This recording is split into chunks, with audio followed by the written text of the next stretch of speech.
Tony the Tiger looking ass nigga, fruit roll up ass nigga, dick in the ass, dick in the mouth ass nigga, dick in your eardrum ass nigga, cupcake, hash brown ass nigga, Kool-Aid ass nigga, sugar in your tank ass nigga, These niggas cinnamon bun I ass, feel honey it. bun ass, honey bun, Big time in the around this honey bun ass I nigga. think this is This all nigga funny. got so many undercover Sugar gay in his friends on his foot ass nigga.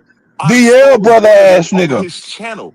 The nigga DL came out brother the ass closet on nigga. his channel. Hey, Truth, This don't be nigga, quiet right now. Ice on the cake, icing on the cake ass nigga. this nigga got all Cupcake nigga. No, hold on, nigga. his channel. He I'm runs, gonna Popsicle show ass you up. nigga. he runs I'm gonna Fudge show pop you up, ass man. he nigga. run the Force me house to do Fudge it. music round on ass nigga. YouTube, nigga. He Debbie run the Force cake me house to do ass it, buddy. music. nigga. Watch.